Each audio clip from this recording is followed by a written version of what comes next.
आवाज आ रही है आपको? Yes. Hello, ma'am. Hello, hi. Hi, good to see you. And I'm in your university at present. So the students are really very. मुझे आप लोग का वीडियो तो नहीं दिखाई दे रहा। अच्छा, okay. Sir We are in your auditorium and आप लोग को मेरी आवाज़ आ रही है? आ रही है, आपकी आवाज़ आ रही है। ओके। तो यहाँ पर बहुत सारे स्टूडेंट हैं जो आपसे कुछ सुनना चाहेंगे, आपकी सिविल सर्विसेज के जो प्रिपरेशन की जर्नी। और बहुत सारे बच्चे तो I think they have decided that they want to go for civil services, लेकिन कुछ लोग शायद अभी उतना उनके पास क्लैरिटी नहीं है। तो if you can just share some experience why it is worth it to prepare for civil services, and if you can share some of your experiences as an aspirant and some do's and don'ts. I hope you are able to hear me. वैभव आपको सुनाई पड़ा?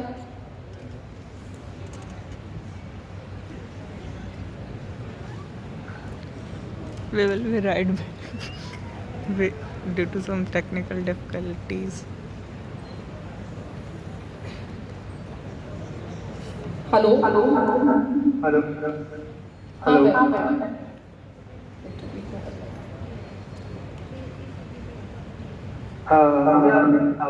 आवाज़ आ रही है, तो मुझे आप लोग का वीडियो नहीं आ रहा है। अच्छा, लेकिन हम लोग आपको देख सकते हैं। और हाँ, अभी मुझे दिखाई दे। Hello ma'am. हाय। तो आपको अपना कॉलेज के और स्टूडेंट्स पे दिख रहे हैं? हेलो? नहीं, मुझे आपकी तरफ से दिख रहा है मैम, आप दिख रही हैं, बट स्टूडेंट्स नहीं। स्टूडेंट्स नहीं दिख रहे हैं।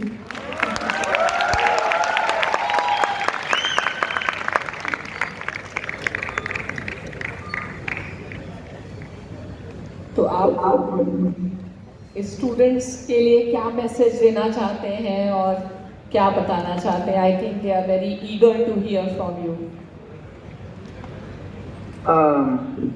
मैं बिल्कुल ऐसे कुछ मैसेज तो नहीं है मेरे पास। आप लोग के सवाल अगर कुछ हैं तो उनका मैं ज़रूर जवाब देना चाहूँगा, और उसके बाद उन सवालों से जुड़ा अगर मेरे दिमाग में कुछ आएगा ज़रूर मैं आपसे शेयर करता हूँ। तो आपके पास एक सवाल है?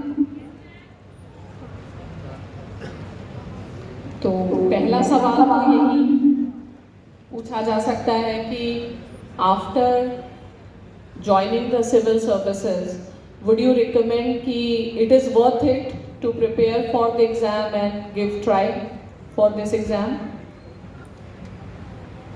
I think it is definitely worth it. काफ़ी हद तक इस बात पे डिपेंड करता है कि आपके मोटिवेशन क्या है लाइफ। अगर आप सिर्फ ये सोचते हैं, मुझे ऐसा लगा सर्विस में ज्वाइन करने के बाद कि अगर आपको सिर्फ और सिर्फ पैसे कमाने का मोटिवेशन है तो शायद आप डिसअपॉइंट हो सकते हैं, क्योंकि सिविल सर्विस में इतना पैसा नहीं मिलता है, ये सच्चाई है। बट अगर आपका मोटिवेशन जॉब को लेकर थोड़ा, अगर आप पैशनेट हैं, अगर आपको लोगों से डील करना अच्छा लगता है, तो आपके लिए जॉब बहुत सेटिस्फाइंग है। और as an aspirant, what challenges normally they face and how to overcome those challenges? And normally mostly the students have issues with respect to choosing their optional and how to prepare for general studies, कैसे हम balance बनाएं। तो आप कुछ इनको guidance देना चाहते हैं? सबसे बड़ी मुश्किल मैम जो मुझे फेस हुई थी इस प्रिपरेशन में, जो कि गाइडेंस की कमी थी। कुछ समझ नहीं आता था कहाँ से शुरुआत करें और क्या चीज़ें पढ़नी है और क्या चीज़ें कितना इफेक्टिव होती हैं।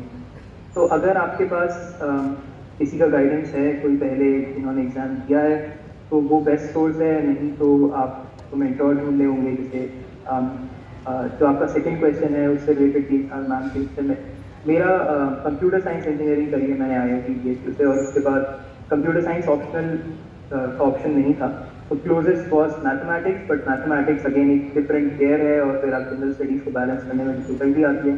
प्लस मेरा इंटरेस्ट था पॉलिटिकल साइंस और इंटरनेशनल रिलेशंस में, जिसकी वजह से मैंने फॉरेन सर्विस की तरफ में आया था। तो पॉलिटिकल साइंस और इंटरनेशनल रिलेशंस मैंने लिया ऑप्शनल, और उससे मेरा काफ़ी हेल्प हो गया अपने आप ही, ये काफ़ी ज़्यादा ओवरलैप होता है।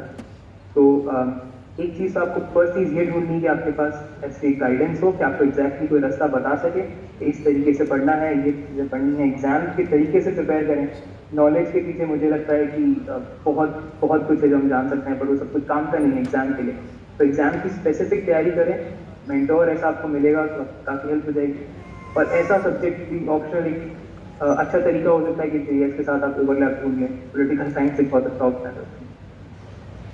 और any do's and don'ts you want to give some ideas कि मुझे लगता है सोशल मीडिया से तो दूर रहना चाहिए, because there is lot of information overload which is going to make the students very confused. Do you want to recommend anything? बिल्कुल मैम, सोशल मीडिया बहुत ही कम यूज़ करें अगर आपको यूज़ करनी भी है तो। काफ़ी टाइम ऑफ माई प्रिपरेशन तो मैं नहीं यूज़ करता था, पर इंटरव्यू स्टेज के लिए मैंने डेफिनेटली यूज़ करी थी, because at that point of time you need to be more aware of different events happening in the country. पर एक चीज़ है जो सबसे बड़ा डू मुझे लगता है वो आपका सेल्फ बिलीफ होना चाहिए, क्योंकि इस प्रोसेस में बहुत लंबा प्रोसेस होता है और आपको काफ़ी सारी डिफ़िकल्ट सिचुएशन देखनी होंगी। एग्जाम का पैटर्न चेंज हो जाता है, प्रीलिम्स के लिए अलग तैयारी है, मेंस के लिए अलग है, इंटरव्यू में आपको अपने आप को अलग तरीके से प्रिपेयर करके जाना होता है। उन सारी स्टेजेस के लिए आपको सबसे बड़ा सेल्फ बिलीफ होना चाहिए कि आप इस सारे स्टेजेस को पार कर सकते हैं, और बिल्कुल आप कर सकते हैं, क्योंकि जितने भी लोग अगर आप देखें प्रीवियसली जिन्होंने क्लियर किया है तो वो बहुत डिफरेंट बैकग्राउंड से आते हैं। तो ऐसा नहीं है कि ऐसा कुछ एक पर्टिकुलर ट्रेड है जो इस एग्जाम के लिए चाहिए। आप जिस भी बैकग्राउंड से आते हैं, आपने कुछ भी पढ़ाई करी है, उन सबके साथ एक स्पेसिफिक इनहेरेंट आपके लिए कुछ एडवांटेजेस होंगे और कुछ डिसएडवांटेजेस होंगे, तो उसको भी पहचानना आपके लिए बड़ा ज़रूरी है। मैं स्पेसिफिक अगर मेरे लिए बात करूँ तो क्योंकि मैं इंजीनियर था और मैंने ज़्यादा कभी लंबे आंसर्स लिखने की प्रैक्टिस कभी भी नहीं की। शॉर्टेस्ट वे पॉसिबल आंसर निकालने को हम तो मानते थे कि अच्छा तरीका है, ये स्मार्टर है, बट मेंस एग्जामिनेशन में वो अच्छा तरीका नहीं होता है, आपको थोड़ा इलेबोरेट करना आना चाहिए। तो उसके लिए मेरे लिए सबसे बड़ा डिफिकल्ट स्टेज वो था, उसके लिए मैंने ज़्यादा प्रैक्टिस करी, जितने लोग करते हैं बाकी लोगों से ज़्यादा प्रैक्टिस मुझे पर्सनली रिक्वायर्ड, तो मैंने उस हिसाब से प्रिपरेशन करी। तो आपका अपना अपना तरीका होगा इस एग्ज़ाम को तैयार करने के लिए, और आपको ये पता होना चाहिए कि आप इसमें क्या चीज़ आपको आती है, क्या चीज़ आपको नहीं आती है। जो नहीं आता है उस पर ज़्यादा ध्यान देने की ज़रूरत है। मैंने 2 बार एग्ज़ाम दिया था। फर्स्ट बार में जब मेरा इंटरव्यू स्टेज तक में गया था, उसमें जो मुझे लगा था सबसे बड़ी मेरे में कमी थी कि मैंने जो चीज़ें मुझे अच्छे से आती थी, जैसे इंटरनेशनल रिलेशन मुझे पढ़ना अच्छा लगता था, तो मैं उसी को पढ़ता रहता था, मज़ा भी आता था, अच्छा भी लगता था, पर वो ज़्यादा बेनिफिशियल नहीं है। जो चीज़ें आपको कम पता है उस पर आपको ज़्यादा टाइम देने की ज़रूरत है। जहाँ आप वीक हैं उसको सुधारेंगे तो ओवरऑल स्कोर आपका इंक्रीज होगा। और रैंक लाने के लिए आपको सबसे ज़्यादा ज़रूरी बात यही है कि आप हर सब्जेक्ट में अच्छे हों। किसी सब्जेक्ट में आप खराब होंगे, रैंक बहुत मुश्किल होगी। और प्रीलिम्स एग्ज़ाम से रिलेटेड कोई टिप्स देना चाहेंगे? अभी बहुत सारे लोग शायद प्रीलिम्स देने वाले भी हैं। मोस्टली रिवीजन करना चाहिए या यू थिंक कि कुछ नया भी अभी, क्योंकि एवरीडे कुछ ना कुछ नया कंटेंट आ ही जाता है? मैम मेरा तरीका बेसिक सा था कि मैं करंट अफेयर्स को लास्ट के 2 महीने में ही पढ़ता था कि पिछले 12 मंथ या एट मैक्स 18 मंथ में क्या क्या हुआ। उसके लिए जो कंपाइलेशन मार्केट में अवेलेबल है उसको पढ़ लेता था। मैक्सिमम 2 कंपाइलेशन, इससे ज़्यादा मैं और कुछ नहीं करता था। मेरा तरीका था कि मैं बेसिक्स अपने स्ट्रॉन्ग रखूँगा, वो सवाल गलत नहीं होंगे जो बेसिक पॉलिटी के क्वेश्चन हैं, जो बेसिक हिस्ट्री के क्वेश्चन हैं। मुझे ऐसा लगता है, जितना मेरा एक्सपीरियंस रहा है, कि आपका एग्जाम उससे क्लियर हो जाता है। बेसिक्स आप बिल्कुल गलत ना करें, करंट अफेयर्स आप जितना सबको पता है उतना पता रखें। बहुत सारे सवाल प्रीलिम्स की जो उनको टफ बनाना है, उन्हें ऐसे सवाल पूछने हैं जो किसी को नहीं पता हो। तो प्रीवियस ईयर के क्वेश्चन जो कि बहुत ही बड़े आड़े के अच्छे सवाल थे, उनकी तरफ मत भागो आप, वो आप छोड़ सकते हो। तो किसी को नहीं आता होगा वो डिसाइडर क्वेश्चन नहीं, डिसाइडर क्वेश्चन आपकी एनसीईआरटी का basic. Okay, NCRT plays a very critical role in the preparation of exams, and people are very much concerned कि newspapers कितने पढ़ें, नहीं पढ़ें, क्या करें, तो and which paper. तो मेरा तो पर्सनल मामला है जो मानना है कि जो ट्रेडिशनल तरीका था, Hindu should be the enough for the aspirants, because पढ़ना ज़्यादा और उस चीज़ को समझना ज़्यादा इम्पॉर्टेंट है बजाय कि बहुत सारे सोर्सेस को लेना। और एक स्पेशली पॉलिटिकल साइंस में स्टूडेंट्स का कंसर्न रहता है और उनको डर भी रहता है as far as the dynamic nature of the subject is concern. So you want to speak something on that? Newspapers को लेकर मेरा थोड़ा अलग शायद ओपिनियन है कि मैं न्यूज़पेपर्स नहीं पढ़ता था मेन स्टेज पर, क्योंकि न्यूज़पेपर में अगेन बहुत सारी चीज़ें ऐसी आती हैं जो कि शायद एग्जाम के लिए इतना रेलेवेंट नहीं होती हैं, तो ज़्यादा टाइम खराब होने के चांसेस मुझे लगते थे, क्योंकि कहीं नहीं मुझे ऐसा लगता है मैं जितना निकाल पाऊँगा खोज पाऊँगा कि कौन सी न्यूज़ इफेक्टिव है, उससे ज़्यादा ऐसे एक्सपर्ट्स हैं जो कि डिफरेंट कोचिंग इंस्टीट्यूशन के कंपाइलेशन आते हैं, वो लोग ये काम मेरे लिए कर दे रहे हैं, तो मैं उन्हीं पर रिलाई करता था कि लास्ट में कंपाइलेशन सारे पढ़ लूँगा। पर मैंने इंटरव्यू स्टेज के लिए ज़रूर न्यूज़पेपर्स पढ़े थे, वो मुझे लगता है इंपॉर्टेंट होता है स्टेज पर। उस पर मैंने हिंदू पढ़ा था, इंडियन एक्सप्रेस पढ़ा था, और मैं टाइम्स ऑफ इंडिया की ऐप भी रखता था, तो लोकल न्यूज़, मैं राजस्थान से हूँ तो मैं वहाँ की local news times of India की ऐप से पढ़ लेता था। और बाकी न्यूज़ क्योंकि मेरा सॉर्ट ऑफ हॉबी रहा, मैं न्यूज़ देखता रहता था, तो यूट्यूब पे डिफरेंट मीडिया चैनल्स जो कि मोस्टली इंटरनेशनल, उनको मैं फॉलो करता था, तो इंटरनेशनल न्यूज़ में वहाँ से आ जाती थी। बट अगर न्यूज़पेपर पढ़ने की बात है तो एक न्यूज़पेपर से ज़्यादा तो आप बिल्कुल ना जाएं, आपको अच्छा लगता है तो कोई भी एक उठा लें, हिंदू उठा सकते हैं, इंडियन एक्सप्रेस भी अच्छा न्यूज़पेपर है, बट ज़्यादा टाइम न्यूज़ पर स्पेंड ना करें, थोड़ा कॉशन करते हैं। I think Vaibhav, you have answered most of the questions, and I believe Vaibhav's suggestions, you may have really understood what he means to say, that focus on the basic things, have your fundamentals strong, and instead of running after material, you should be very, very selective, and most importantly, believe in yourself. So if you have to trust yourself, and I think एक बार आप अपने आप पर विश्वास करते हैं तो आगे जा कर के चीज़ें जो हैं वो आसान बनने लगती हैं, क्योंकि इस एग्ज़ाम में वही इम्पॉर्टेंट है कि आप साइकोलॉजिकली भी अपने आप को कितना, बिकॉज कोई भी कंपटीशन साइकोलॉजिकल चैलेंजेस भी पुट फॉरवर्ड करता है, तो along with information, skill, will, motivation, and belief in yourself, I believe this is what I should sum up. Okay. So मैं कहना चाहूँगा, आप इस बात से मुझे याद आया कि एस्पिरेंट्स को जो सिविल सर्वेंट की तलाश है यूपीएससी की, जो मेरी समझ में आया मैम, आपको एक बेसिक कुछ एट्रीब्यूट्स होने चाहिए आपके अंदर जो वो ढूंढ रहे हैं, और वो उन्होंने खुद ने लिस्ट करे हैं एथिक्स के सिलेबस में। जो जनरल स्टडीज 4 का पेपर है उसका सिलेबस अगर आप खोल के देखेंगे तो उसके अंदर कुछ qualities of a civil servant listed हैं। तो सारे एस्पिरेंट्स को मैं यही एक सजेशन दूंगा कि आप उसको पढ़ें, उसको समझें अच्छे से, उसकी डेफिनेशन देखें, उसके एग्जाम्पल देखें, और उन क्वालिटीज़ को अपने अंदर डालने की कोशिश करें। अगर आप उस तरीके से खुद को इस प्रोसेस में 1 साल अगर आप देंगे, 1.5 साल का प्रोसेस ही हो जाता है, तो आप अपने आप में एक ट्रांजिशन खुद में महसूस करेंगे, और आप उस तरीके से अगर आप खुद ही बन गए तो फिर इस एग्ज़ाम को क्लियर करना अपने आप हो जाएगा, ऑटोमेटिक वो आउटकम हो जाएगा इस पूरे प्रोसेस में। तो वो क्वालिटीज़ अपने अंदर यूज करें। Thank you Vaibhav, thank you for joining us, and wishing you a very, very happy and successful life ahead, and hopefully we'll meet again very soon. Thank you so much. Thank you so much, ma'am, for this. To all the aspirants.